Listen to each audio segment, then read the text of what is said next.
Hello everyone. In this video we're going to be talking about the CMMT-AS and the CMMT-ST. So it's the CMMT series at Festo. And we're going to be using a library in the Rockwell PLC, ControlLogix or ConfigEPos to execute point-to-point movement of these drives. This is the layout. The managed switch can be different, of course. I choose to go to X18 port and X19 port on both units. The top real-time port is called XF1 and 2 on the CMMT-ST. In this case, we're going to be using version 35 ControlLogix PLC. We see that it's Ethernet IP being the communication preference. The control method is actually Profi drive over Ethernet IP. So let's show you the library. Let's go to the website. We can navigate to any of the websites just by typing in www.festo.com. Then we simply go to the country. We pick where we are. And then we type in CMMT-AS, and we go until we find the controller that we're looking for. And then we're immediately presented with the controller and the downloads area.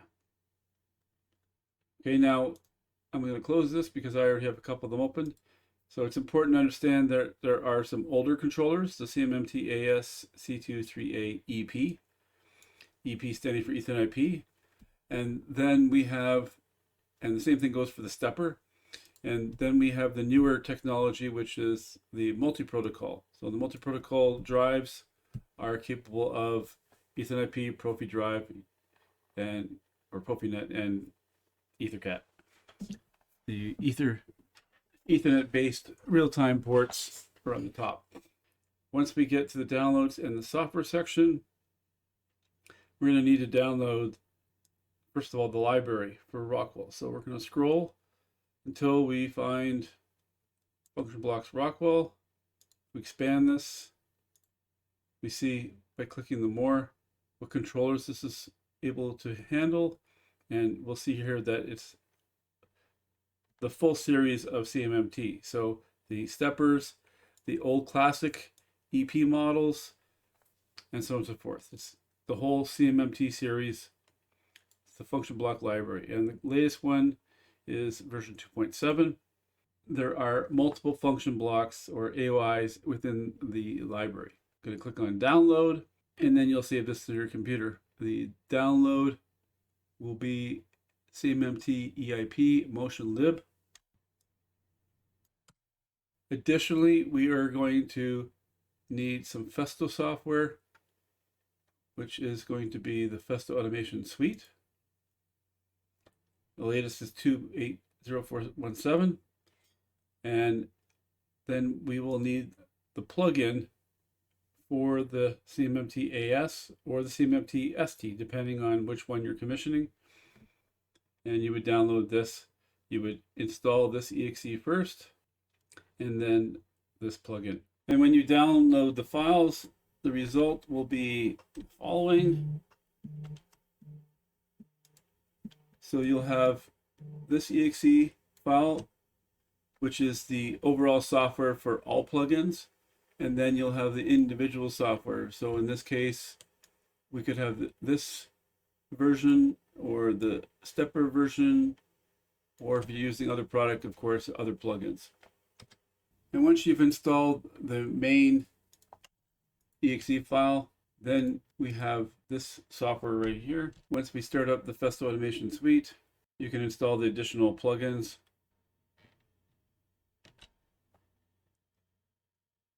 So in this case, you would come and click on this install device plugins. Then you could click on this install local file, and then you would pick the file and it would install properly. Once you have the plugins installed, then if you have an internet connection, you can search for updates and it will tell you and install things automatically instead of you downloading them manually. So now you've installed the plugin of your choice, the stepper or the AS. Then we're going to select a new project. If you have the devices connected online, you can scan for the devices. I'm turning the devices on right now. It does a scan when you first select this field or this tab, and then when you want a successive scan, then you do a refresh. This right here is the device that I'm using, and when we look at this device, on the right hand side we have device details.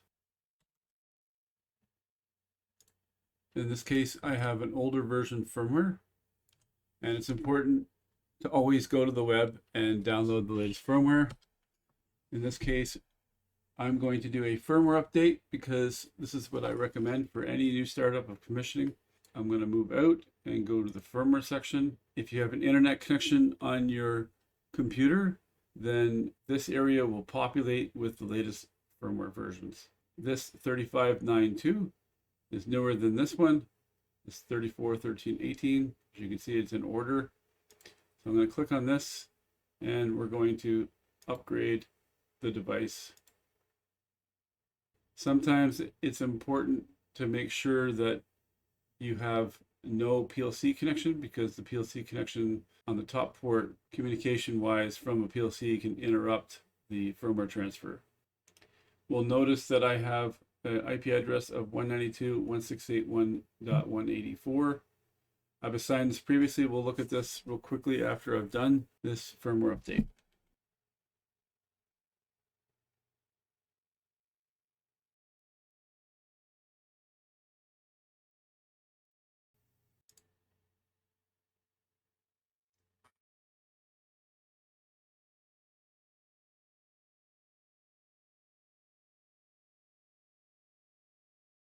Controller is now cycling power.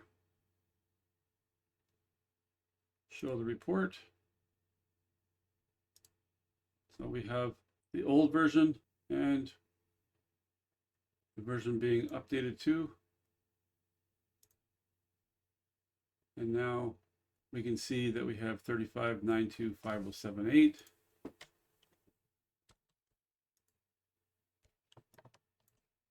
And go back to the device details. Again, we have the firmware, and now we have the controller up to date with the firmware. If we go back to actions and we go to network settings, we can see here that we can modify the IP address, and Festo Automation Suite is able to find the device through DHCP on first startup. So you would turn off the DHCP enable, and you would assign an IP address to the device along with a gateway. And what this does is it sets the front X18 port IP address, not the top port. The top port is going to be set inside the project. To recap, we have the 2 ports on the top of each of the type of devices, the stepper and the servo. And then we have an X18 port on the front of each. And the X18 port is the programming port. The top ports are for the real-time ports of either Ethernet IP, Profinet, or EtherCAT. At this point, the controller is ready for a program. We've updated the firmware, the IP address has been assigned, and now we're going to create a project for this. So in this case, I'm going to copy this, and go back to the home page. And this area, we can do a search and find the controller. It's not this one, it's this device. And I'm going to click and drag and drop the device onto the home page.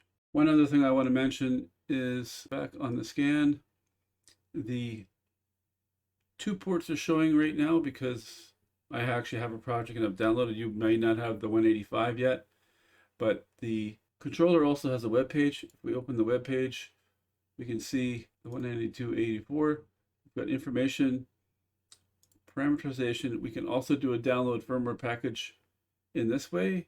So in this particular case, we would go to the website, we would download the firmware. So again, the firmware packages.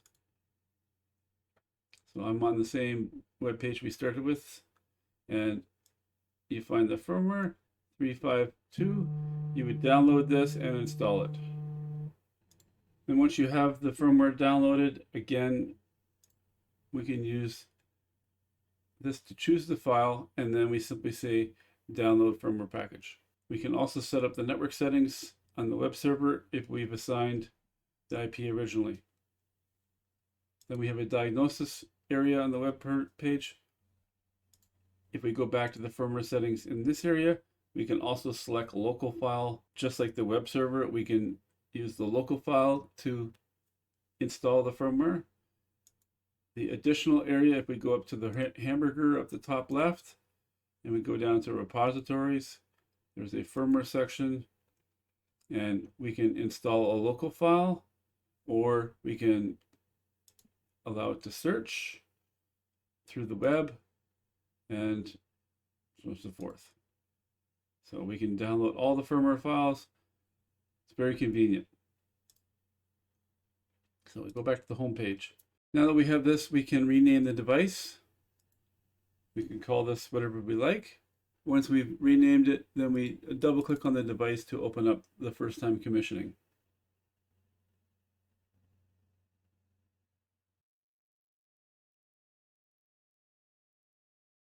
Where you can start our first setup, which is this area.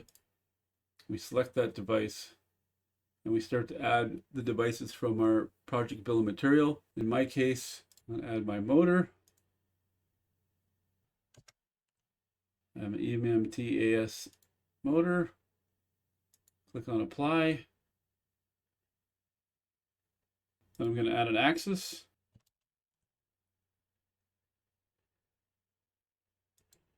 So I'm going to choose this one. Speed constant is in fact 10 millimeters. I'm going to apply. Then we're going to add a mounting kit between the axis and the motor. Apply. And now we've got the hardware selection complete. Now we're going to go to the next. Now we're on device settings. In my case, I'm only using 120 volts, so I'm going to modify this. This is important. I'm not using any external brake resistor. I'm going to keep using I/O and fieldbus for the activation of the enable. Hit the next button. And really important is configuration of the real-time top port, which we discussed earlier. Profinet EtherCAT. In this case, we're doing Ethernet IP. And then we have the telegram selection. And the telegram selection for point-to-point positioning library is 111. Now we're going to give the IP address. In my case, it's 1185 with 3 255s.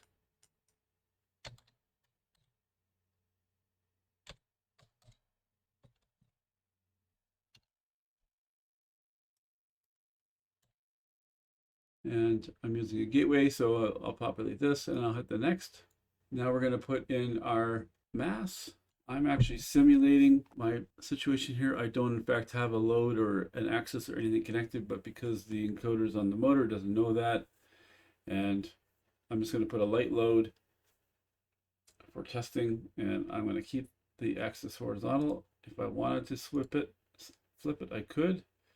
You can drag this, I think. This is changing the polarity.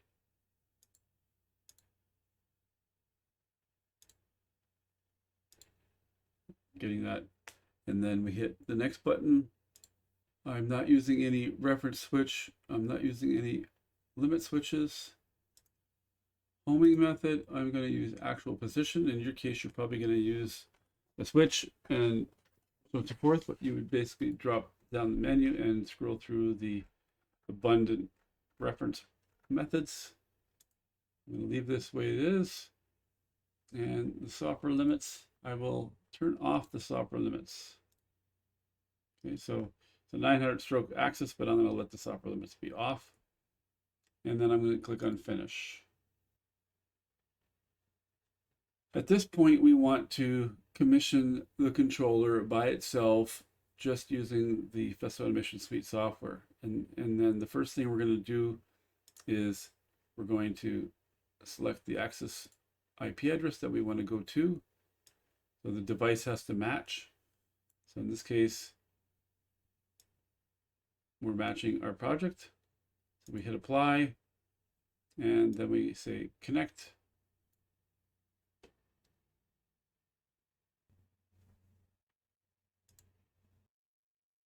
Right now, I have a controller with an old project in it, so there's quite a few differences.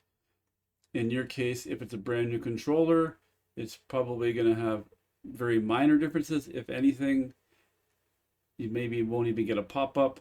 Either way, I'm going to write to the device because I don't want anything that's in the device to be left. So I'm going to write. And now we're online. And what we want to do is store the project on the device. And reinitialize the device.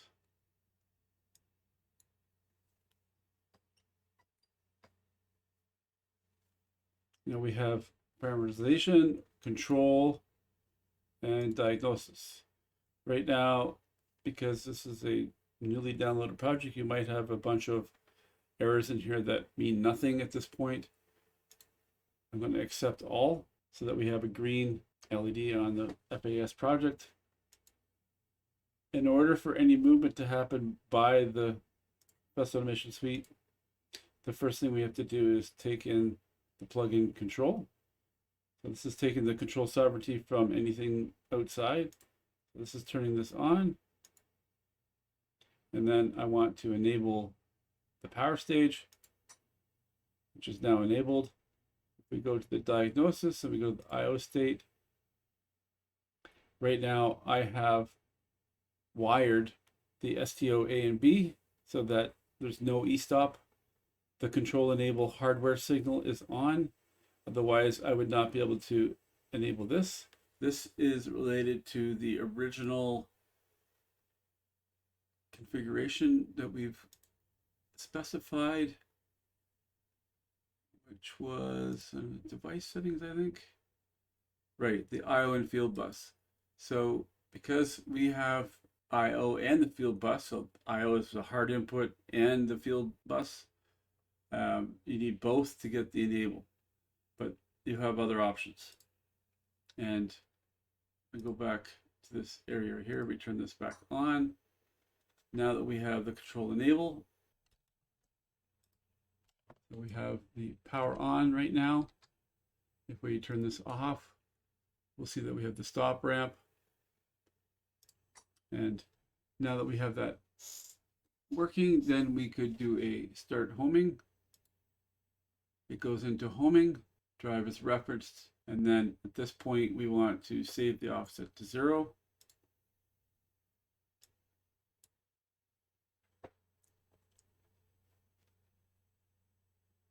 That's permanently saved the offset to the encoder. And at this point, zoom in a little bit.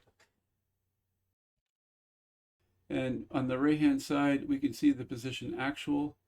If I jog the axis, we'll see that the axis is now at 33 millimeters. If I jog it a little bit more, or sorry, we have to add a step. So I'm going to add a 10 millimeter step and tell it to move. And now it just moved 10 millimeters. I can give it an absolute step.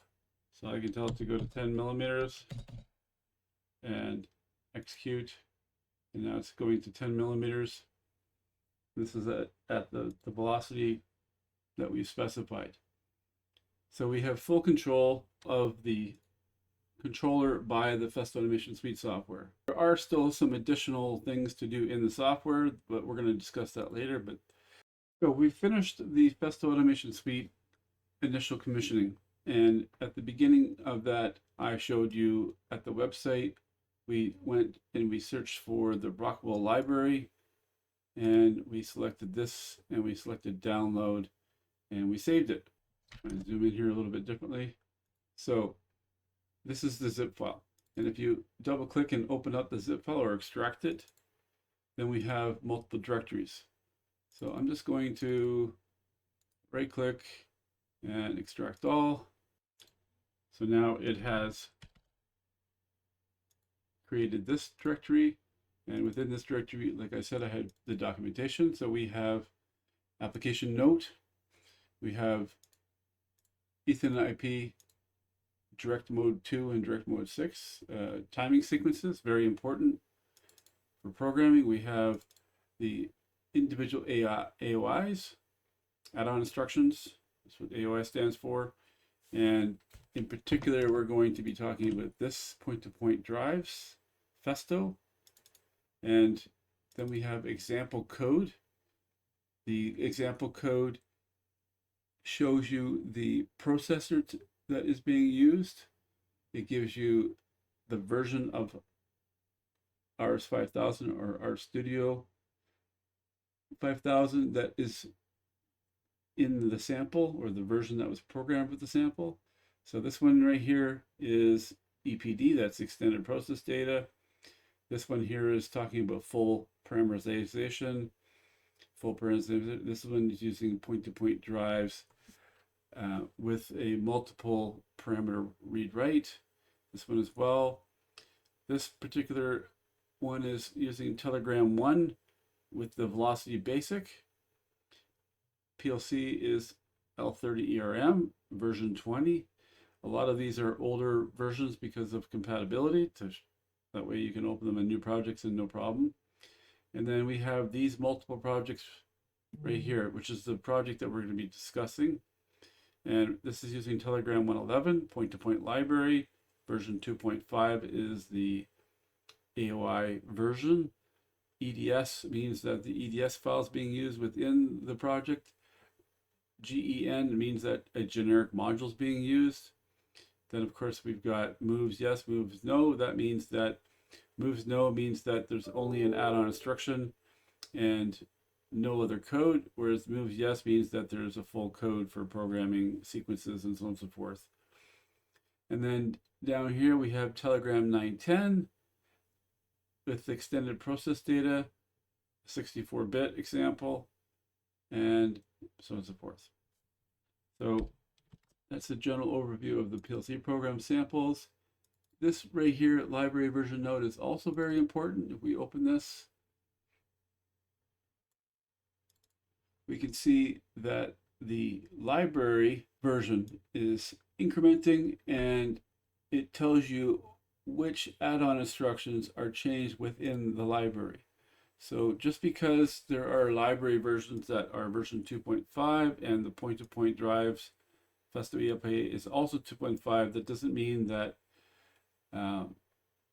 they're a match. The library itself, the versioning of the library is different from the add-on instruction versions itself. So for example, in version 2.6 of the library, they modified Telegram this such and such AOI, and that particular version was version 1.2 of that AOI, and they give you the details on what was changed in the library, and they do a really good job here of showing what is updated. There's the next change, which is another AOI, and then when we get to version 2.7, they've added a whole other add-on instruction for 64-bit parameters. So this is a full extensive information about the history of the library. Very important to have an understanding of this. We could open an example and start to use it. I'm not going to do that. I'm going to show you from scratch what you're supposed to do. And the focus of this is going to be the point-to-point drives Festo EIP add-on instruction, which is used to control the CMMT series point-to-point movement. So now we're going to move to the Rockwell world. And as I explained before, I'm using 35.0.02 is my version. My PLC is going to be a 5069 L310 ERMS2. So the first thing that we're going to do is we're going to start up a project from nothing. And now we're going to create a new project. Select new, and we're going to search for our controller. 5069 L310 ERM S2. So we can select that. We give it a name. I'm going to paste the name in. We're going to be using Telegram 111, point-to-point version 2.5. We're going to be using EDS file, and we're going to have moves. And this is our controller type, and we're at version 35. And it's telling me that the name's too long because it can't exceed 40 characters. So the funny thing about Rockwell is if you name it in the Explorer window afterwards, then it's fine. So I'm going to shorten this name. So I'm going to hit next.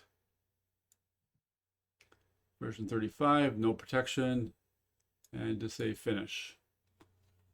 And it has created a project. The first thing that we're going to do is this particular controller has 2 Ethernet ports, which can be individually set up for unique IP addresses. And I'm going to modify this. And I need to remember where to do this. I think it's, where is it? Network. General IP mode. Here it is. And we don't want dual IP. We want linear or DLR in my case. I'm going to hit OK. OK. And now we just have A1, A2. The 2 ports are acting like a switch. And we just have the 1 IP address. And I forgot to give it a name. So I'm just going to go back to the properties. I always like to call my project PLC. Now we need to import the add-on instruction. So we have add-on instructions. You right click, import add-on instruction.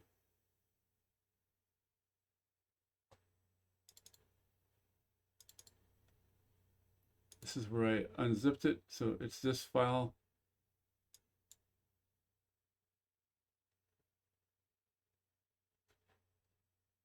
We have this pop-up window.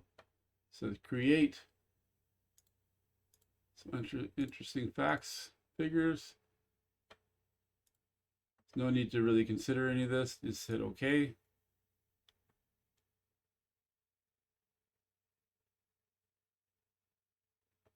And what it does is it imports the logic for the AOI, which is all in structured text.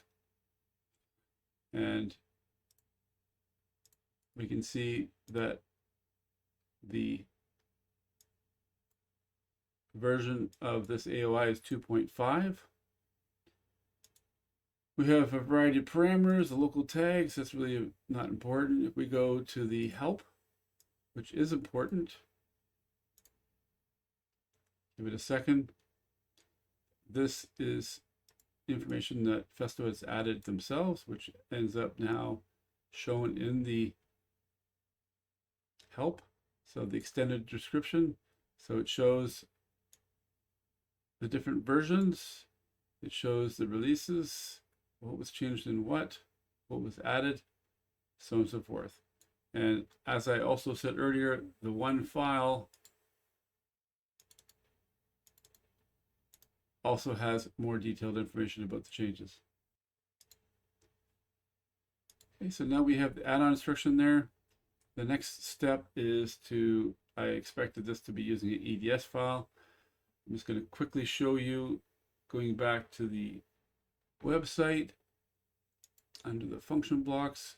So I'm just going to scroll back up. So Ethernet IP EDS. This is the variety. This is the latest.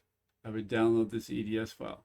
When you download the EDS file, you can go to the tools menu, and sometimes the EDS hardware installation tool is offered right here, in which case we would install the EDS file just by clicking on the procedure and following this.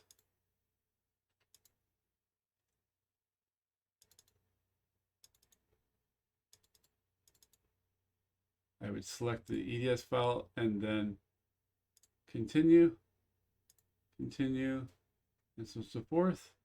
So I'll just install it anyway. Finish. The next step is to add that connection. So I'm going to right click, go to new module. So I'm right clicking on the Ethernet master, Ethernet IP master. We're going to say new module. And we can go up to this search right here and type in CMMT. Now we have, as we can see, I've installed CMMT-ST as well before, but we have the CMMT-AS. So we say create. And now we're going to give this a name, CMMT _AS _access _X. And I'm going to assign this 185. We have this module revision down here. Click on the change. We do not want cent, we want integer. If you look through the user manuals, the add-on instruction is going to expect an integer. So the default in Rockwell is cent. We have to select int. But basically, I'm just going to say it's a compatible module, and we're going to say OK. Yes. We also want to look at the connection. The CMMT series, the AS can go to as low as 1 millisecond. That's if the master, of course, can handle it. I think a good value is 10 millisecond, which is the polling time where the process data is sending packets across the Ethernet IP network. At this point, there's nothing else to continue. I'm just going to hit OK. And we have a connection. Close. Right now, I'm going to try to download this. I mean, we don't have anything code-wise, but let's just see if the connection's working. So we're going to download. And of course, we have to pick a path. So that didn't work. So we go up to Who Active. And I'm going to go to the Ethernet. There's my PLC. Oh, I need to plug it in, of course, or connect the Ethernet cable because it's disconnected. It disconnected for when we were doing the firmware update.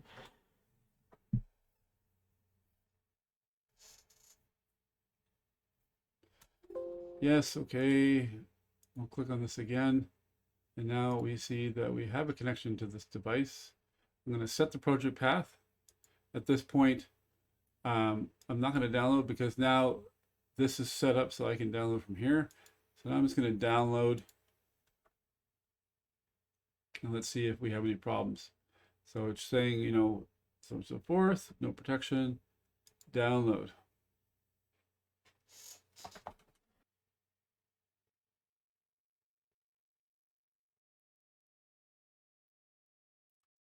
I suppose it's worth mentioning that if you didn't configure the right PLC, it would recognize that on the download and offer to change it for you. I'm going to put it back into run mode. We're running without errors. I'm going to open the connection. And we have a status running. Let's look at the module info as it populates.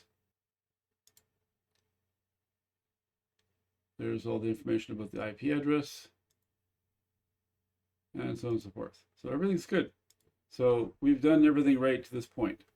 You may not be experiencing the same thing because perhaps your Festo Automation Suite project didn't get the right IP address setting. So let's just go check the Festo Automation Suite for a second. Okay, so I'm back online with Festo Automation Suite. There's one really important thing I forgot at the beginning of this when I was showing the Festo Automation Suite is right now it just says new project because I've never saved the project. We go over here and we do a save as and we pick where we want to save the project. So I'm just going to continue and I'm going to put this into a directory. I'll just give it a name.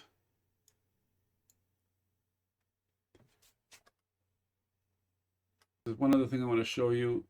Down here, we have a Festo Automation Suite. It shows you the version. If you hover over top, it says click to copy version information. So if I click this and then I open this information area, we can click on description and say edit, and then right click and then say paste. What this does is it copies all the information about this installation. So install plugins, the versions. It's really important for your project. And then I'm going to hit save again. And what we were looking at before is the IP address. So if we go down to fieldbus, Ethernet IP, we have previously set this in the configuration I showed you. And the important thing is the active IP address. So we know for sure that 185 is also there.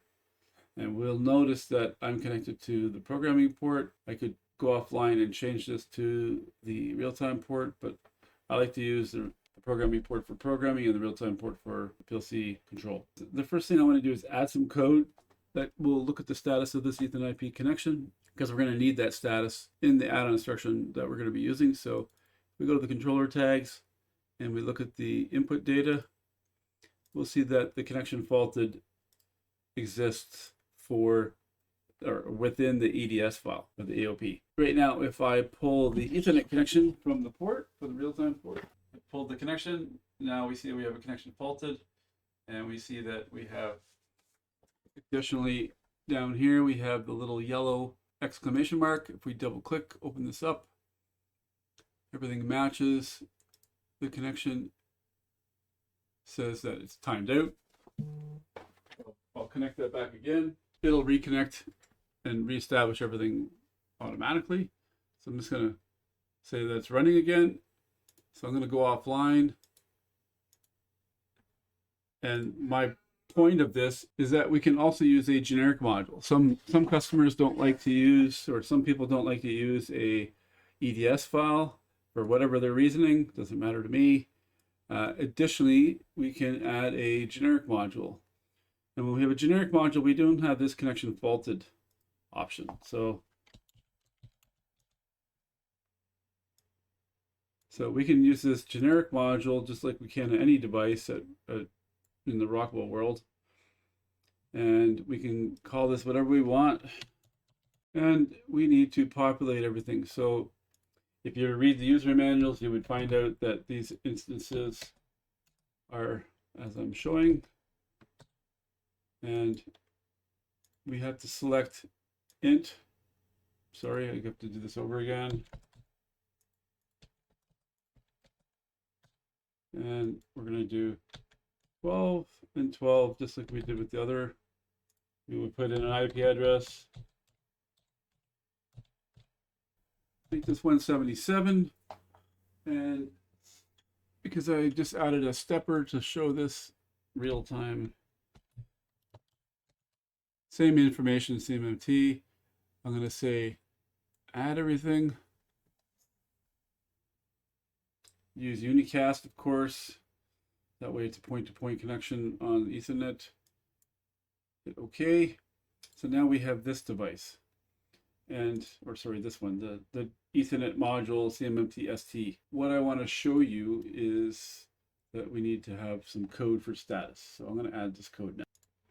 So right click, add routine, new routine. I'm going to give it a name. I'll call it this because I'm going to simulate what we're doing here. Ladder code. It's going to add this. And what we're going to do here is I'm going to just start typing. We could go up and look for a special. I don't know where it's stored up here, but basically, if I just type GSV, which is get system variable, then we have this instruction, and we could do a search on what this instruction does, but I'm not going to go into this. And we're going to say module from the drop down. So we're going to find module, and the instance name is going to be the module that we just added, this Ethernet module. So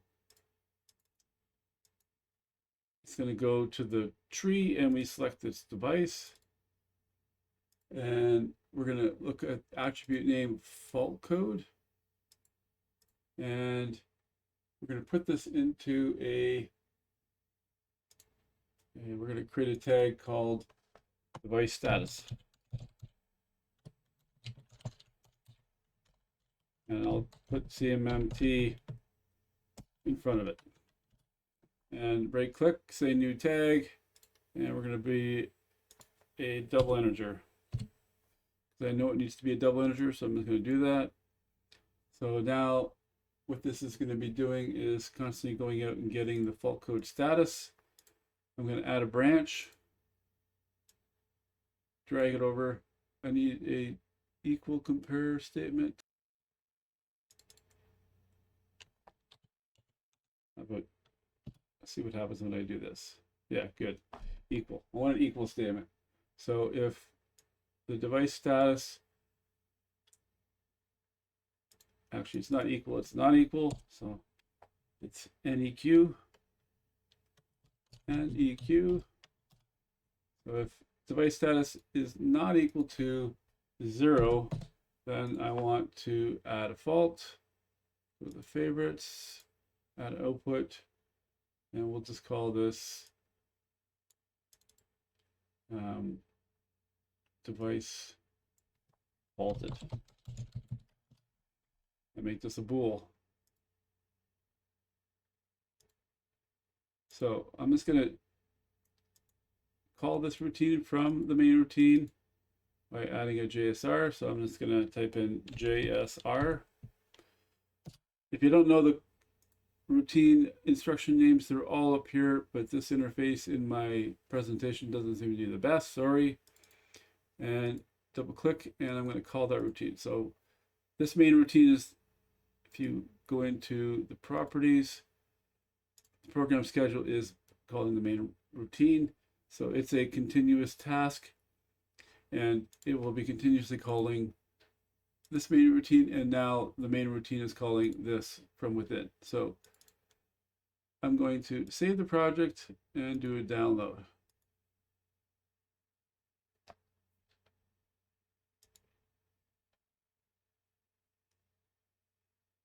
And I'm just going to show you that the status will change when I pull the Ethernet connection, because we needed device status to know whether it's faulted or not in the add-on instruction that we're about to show you using.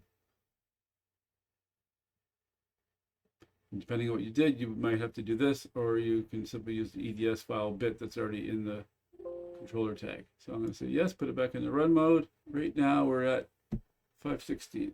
We are faulted.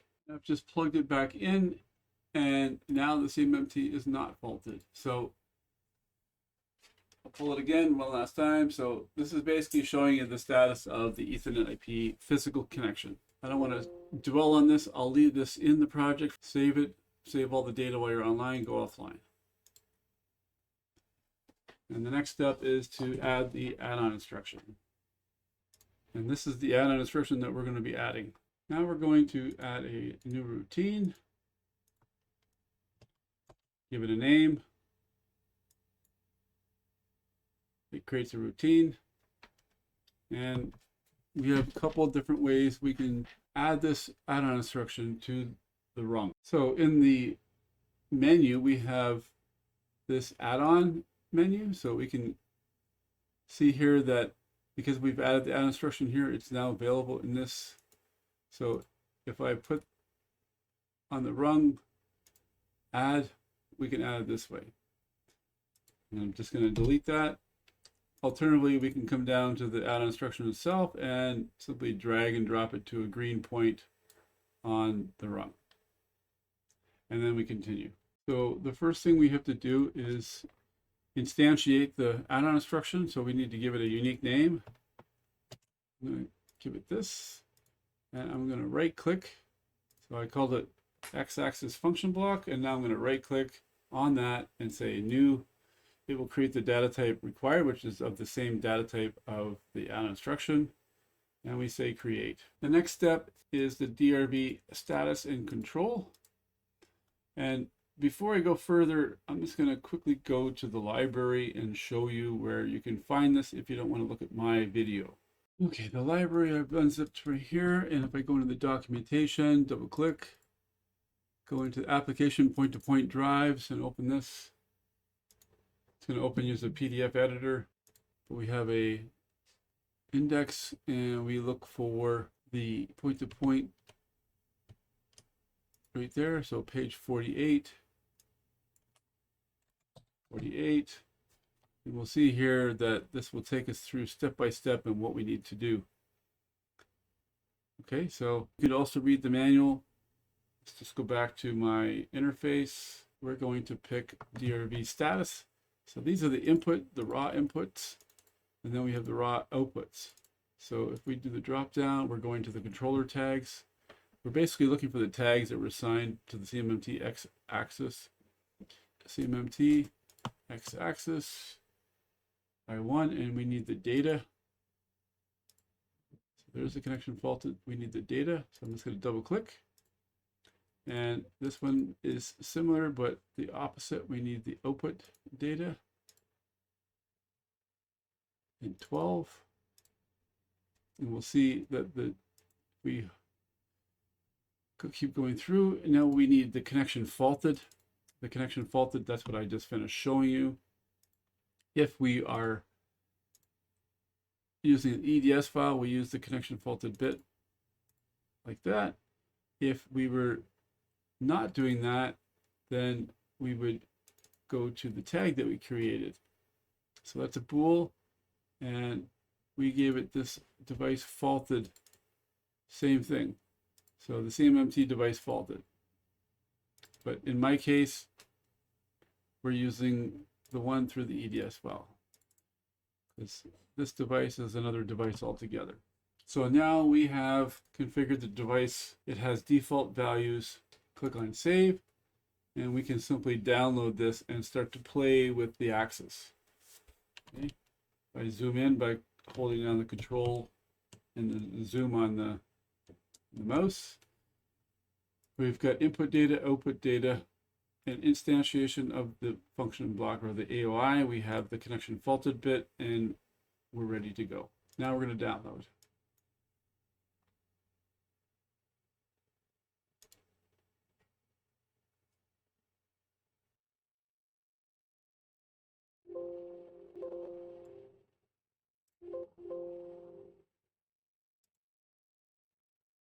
And I have this error pop up because I forgot to add the routine. This is not going to be scanned right now, so I'm just going to quickly go to the main routine while we're online. Control C, Control V, just copy paste and double click, and I'm going to add this and assemble the edits. So now we're going to scan. 0 warnings, 0 errors. All right. We're going to go into this routine, and we'll see here that we have some status because we are in fact connected. We have data flowing, so on and so forth. We have errors, lockout, access ref, so on and so forth. So now let's continue to commission at this point. The user manual or the application guide shows you and describes everything about these bits and bytes. And the first thing we're going to look at is the status of the lockout.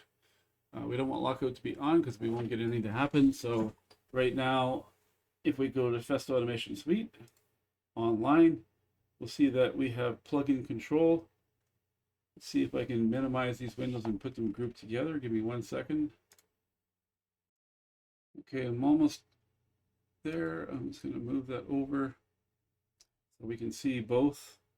And right here are the 2 buttons I just said, control. So I'm going to disable the axis. Disable. And then I'm going to drop the control sovereignty.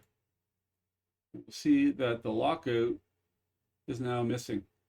And that's good because we don't want control sovereignty to be in the Festo Automation Suite when the PLC is trying to control it. So that's the first step. So as I said earlier, there are a couple things that we need to do in the Festo Automation Suite configuration to match the AOI. And the first thing that we're going to do is we're going to navigate to the profiles, Profi drive, because like I said, it's Profi drive over Ethernet IP. And we're going to go to the Telegram. Just going to move this watch list over a little bit for now. Again, we are on Telegram 111, but we have these a couple of things down here that are very important.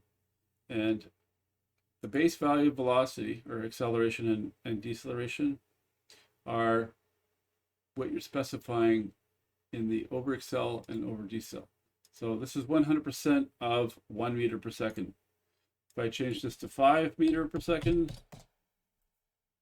5 meter per second, then it's 100% of the 5 meters a second. So that's important. Then we have this base speed value. Right now the default's 3000. Well, for a linear axis, we need to use this value in order that the actual velocity is coming back properly. So we could put this value in, or we could do something a little bit better. I'm just going to put a 1 in, which kind of rounds some things evenly, and then the scaling comes into play, and instead of it being 0.1, it is 100. Enter. So now that we have 100, now we have a match to the Festo Automation Suite configuration. And at this point, we have pressed save on the FAS, or the Festo Automation Suite configuration, because we're basically finished the commissioning in that area, at least in a basic sense. I mean, we haven't finely tuned anything or anything like that, but everything's ready to go. Movements are possible. And let's get into this interface right here. So I'm going to move this over so we have some values to look at. If we go, oh, and of course we need to, if I expand this real quick, there's the store on the device. So I'm going to store on the device, that way we don't lose anything, and I will reinitialize everything. So because we made those parameter changes, we're just permanently storing them in there so that every time there's a cycle of power, we're not going to lose anything and have to download the project again. Now, if we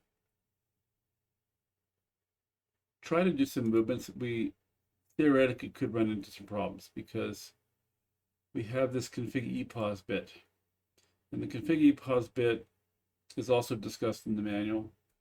And the ConfigEPos has a whole bunch of bits that are configuration, and they affect what's going on in the controller. So, for example, see if I can find one.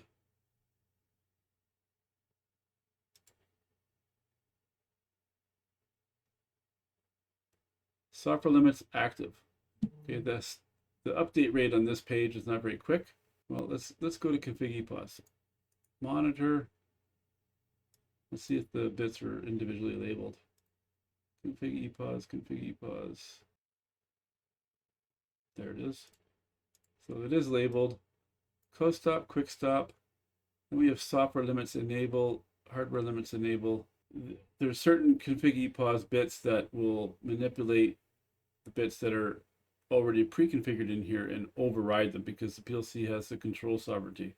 And I'm going to add a run comment, because we have this bit called ModePos. If you look in the user manual, it's going to tell you that a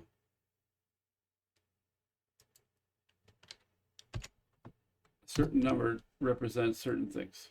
So when it's equal to a 2, that means we're in direct mode, absolute position and control. When we're in mode 1, it's relative, and so on and so forth. There's different modes for different things. So let's show you doing some things that we've already showed you in the control section of this. We showed you jogging. So we're going to put mode 7, and we're going to jog the axis. There's the position. There's the position. You see the scaling. So we're going to hit a jog 1, and nothing's moving. Why is nothing moving? Well, because we have not enabled the axis. Okay, the axis is not enabled. In order to do this, we have to turn this on. We also need this and this on. So now the axis is enabled. Axis pause OK means it's in position. Axis SP fixed means that it's not moving. And that axis ref means that it has actually been homed, where we showed you we did the homing before. And if we go back to the jog now, put a 1 in, we'll see here it's immediately moving. So I moved to 96.602, 96.602, and I could move it backwards. And if we change the mode to mode number 5, which is set reference point, so I'm going to go to 5, and by using the execute mode, it's going to execute that and basically zero this axis. It's going to say execute and call this position 0. So I'm going to execute mode 1, and now we are at 0. 0. I'm going to again put it back to jog and move it forward again. Not that, but jog 1. It's moving again. 4. So the difference between mode 5, which is set reference equal to 0, and 4 is that 4 uses the routine that's configured inside this right here. So this homing method under axis, it's going to execute this method. So I'm going to hit execute mode, and it should execute. Did I do something wrong?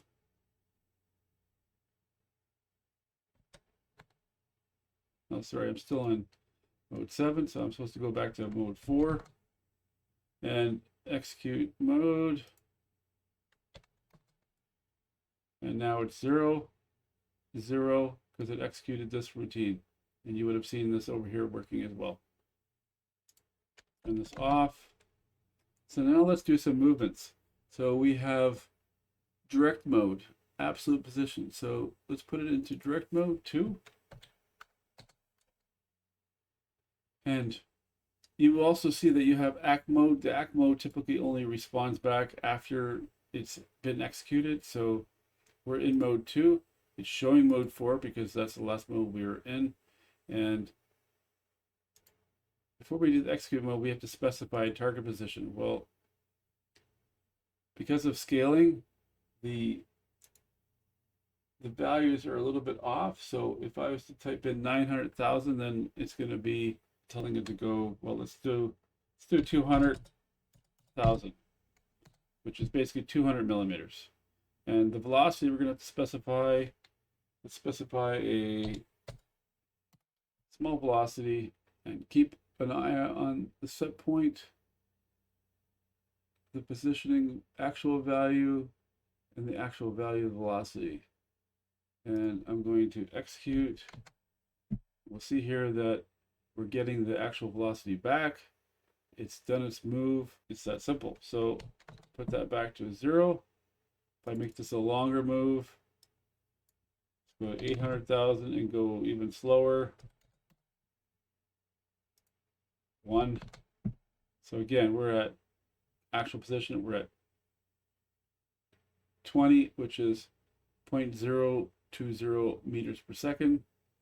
And it's moving. So we take this off. It's going to continue to move until it's finished because it's executing a move. Only when it gets to its position will it stop.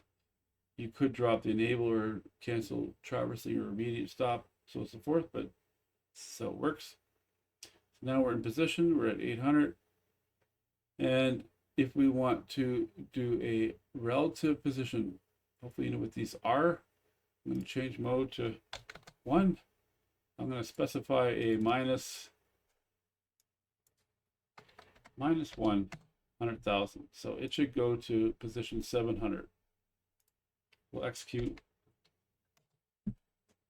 And it's moving.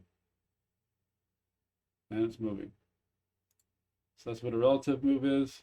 The record selection, mode 6. Well, in order to show this, I would have to add records to the record table. So right now I don't have any records, but if I did, I could do this online. I'm going to say motion task, position.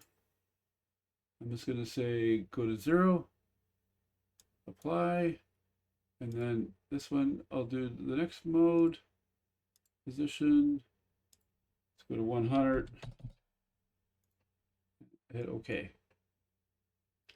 And these are now in the controller. If I go a little bit wider, So we're moving to position target 0 or 1 based on 1 or 2. So 2 is going to make it move away. So let's go back to my code and change this to 6. It's probably going to fault right away, 8204, because the value of 1 or 2 you actually put in position. So I'm going to put 1. So if we were to go back and look at those error codes, it would tell you that that's wrong. And then of course it requires a rising edge. So I'm going to tell it to go 1. It's executing and it's moving to 0. So it moved to 0. And if I execute, turn the execute off and make it reference position 2, which is record number 2, it'll go to 100. So it's at 100 now. So those are the various modes. There is this last one, the incremental jogging. I'm not going to get into that. You can read about that in the manual, but that's the gist of making something work with this add-on instructions. I hope this really helps. In fact, I'm going to do one other thing before stopping this. I'm just going to break down that ConfigEPos word. I'm going to take this and expand this. And I'm going to go offline. First, I'll save it, of course, and upload all the data. Go offline. And I'm going to add a rung, move it up, and I'm going to paste in a rung from other people or from my other code sample. What you can see here is the 15 that we have configured is actually individual bits, and these bits are configuration. So I'm just going to zoom out a little bit and put this back on the right hand side and move that over so we can see the end of it. So this one right here we looked at earlier, and the add-on instruction writes this bit and this bit at some point down the road. And if we go back to the axis, we'll see that this bit, so I'm just going to move this over. So this bit references this P14628. Basically, if I toggle this, we'll actually have to be online, so I'll go back online, sorry. Go online. It's going to say, do you want to download? I just added all this code. Download, download.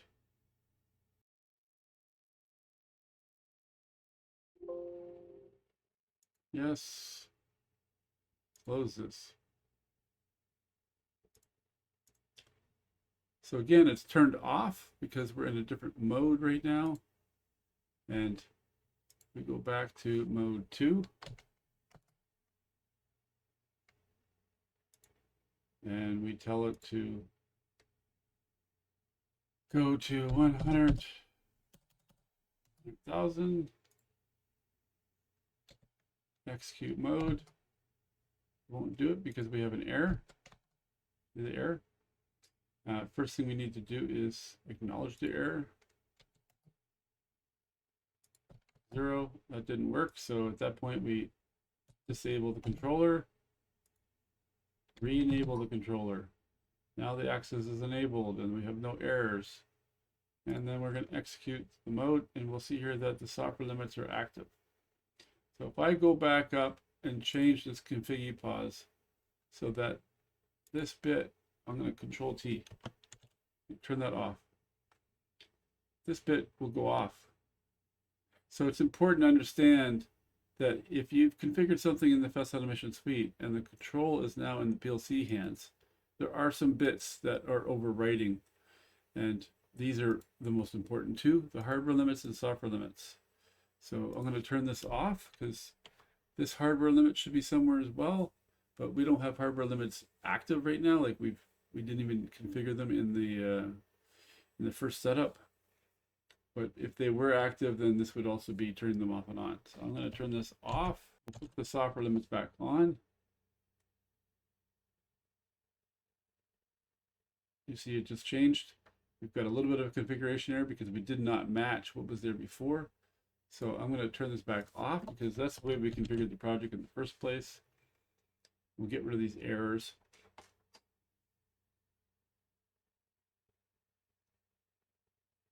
Give it a second to refresh. Sometimes it's a little slow. There we go. But we get the point. That was important. There are a couple things in here that are also very important. For example, this position set point transfer. If I turn this bit on, at this point, if I change this,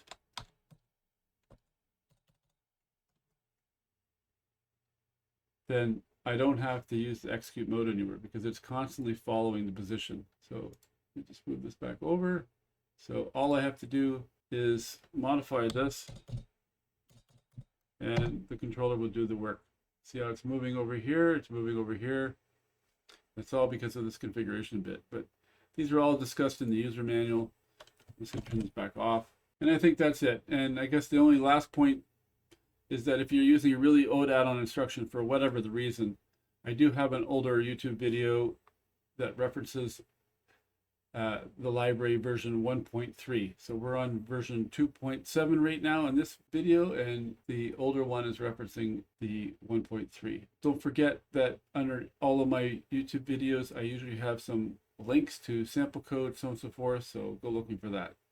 Okay, so one last thing I want to show everyone is there is this examples routine. So, I mean, this examples directory. And I've explained the files before, but there's a couple of files in here, and they have the word moves yes. Moves yes. Okay, so I just want to explain what those moves are, because the one that say moves no are only having the add-on instruction and no other code. So it's just like what we were just showing you. We played with the AOI and we made things move around, but there's no actual code around it. So I've taken one of these move yes projects and I've modified it to suit my PLC and everything. And now we're looking at this. We have our connection just like before with the 185.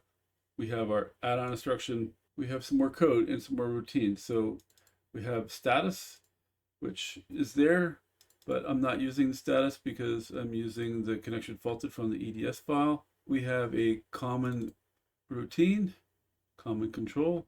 We also have PLC status bits, user defined tags that were created for the example code. We have this, let's just go, let me just close everything here. We have the typical bits, PLC first scan, PLC minor. The status PLC has a whole bunch of information, just some generic code that is all part of every PLC that's ControlLogix and ConfigEPos. Getting the device serial number, it gets controller status, key switch is in run or whatnot, PLC is in run, and then we have controller time, a heartbeat, some flashers that I take out of the code or create, and some task scan times. I like this one the best because you can always see what the scan is after you're offline with the project. And we've talked about this one. Then we have, let me just close them all again. And we have the common control. This one bit is in this routine as well, maybe a couple other ones. When this is on, that means that all the code that you see here, other than, you know, this, and this, are being ignored. So you can use the AOI to do whatever you want and play with. When you turn this back off, then the code itself is actually functioning. So we'll show that in a minute. The common code, these two bits here simulate an e-stop or gates being triggered, either off or on. This is looking at, you know, the lockout of the Festo Automation Suite, for example. If that's not locked out, then we can enable the access, immediate stop, cancel, so on and so forth. If we have a warning error or anything like that, we can do a control fault reset. This control safety is extremely important. You'll see here that there's direct mode moves and record mode moves. And if we open up this, every single move This is 5-run logic. It has a precondition, has some parameters before the move starts, has a command signal, has an active signal, and has a complete signal. And before the command can be sent, the safety has to be active.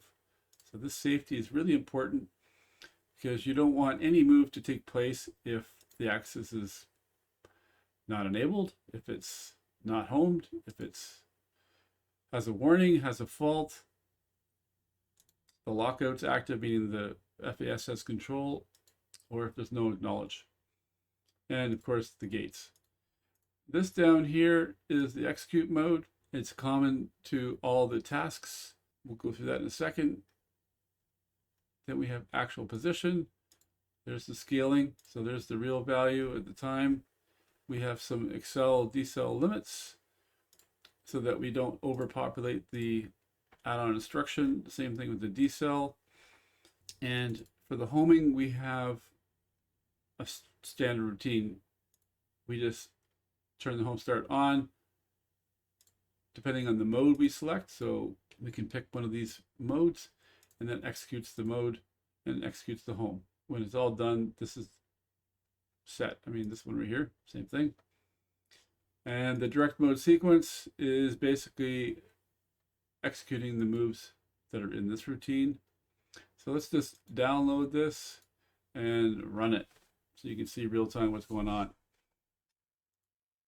And there's also sequence recovery, which is for e-stops and so on and so forth.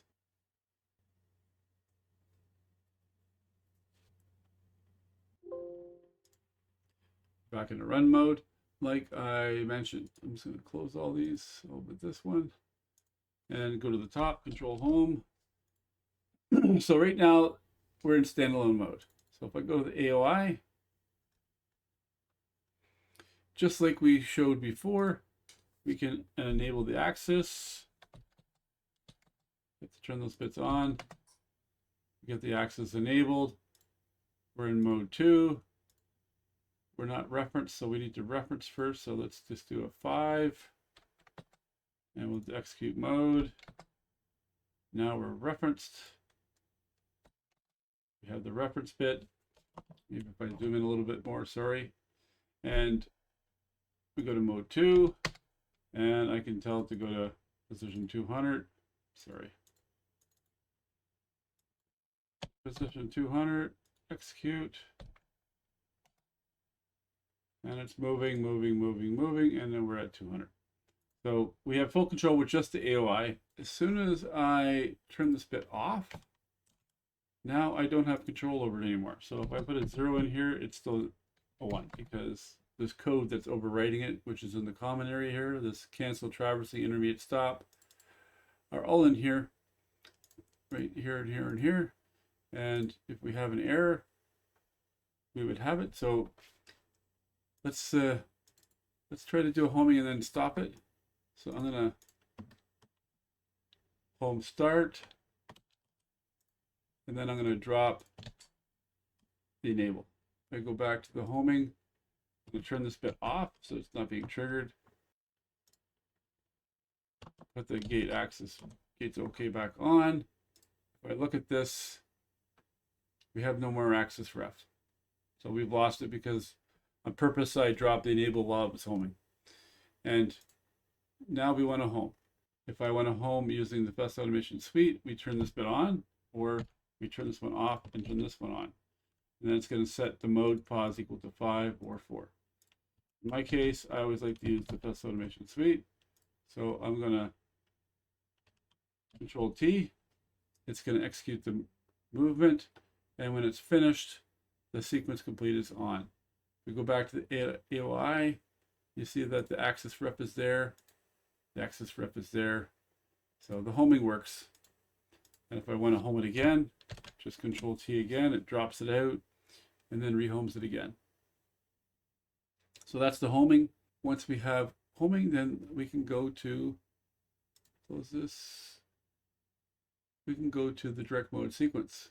So the first thing we need to make sure of are our move parameters. So there's number 1, if I go to Control E to 6, there's 6 movements here. We need to check the parameters for each movement. So what we're saying here is mode 2. So absolute positioning, mode 2 is going to be active for this move. Accel percent, decel percent, velocity. The target value in this case is 1. And we're going to move that into the position when we're moving. So we need to make sure that all these are within the limits of the axis.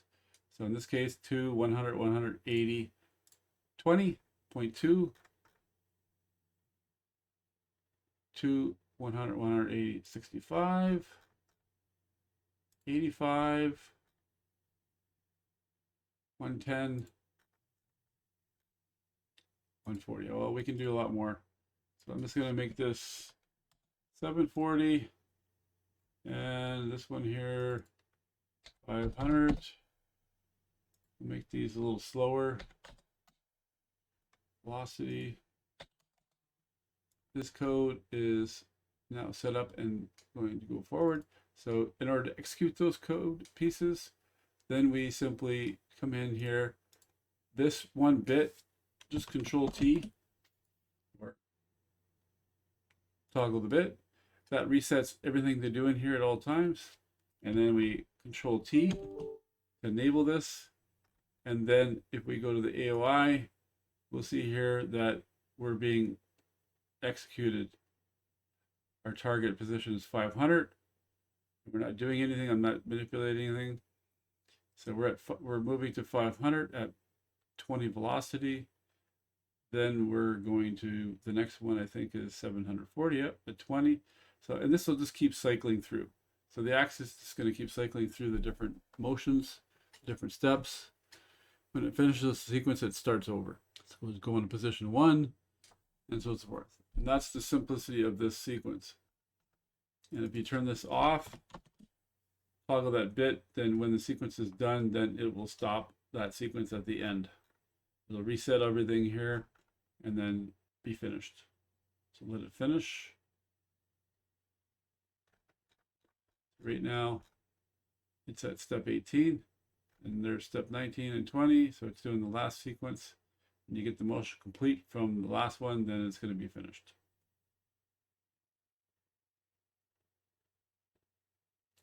And that's it. Sequence is reset. It's not moving anymore. That's it. The sequence recovery is set up so that if any gate or e-stop is removed, then it triggers a recovery required, and then the active and complete, which are part of this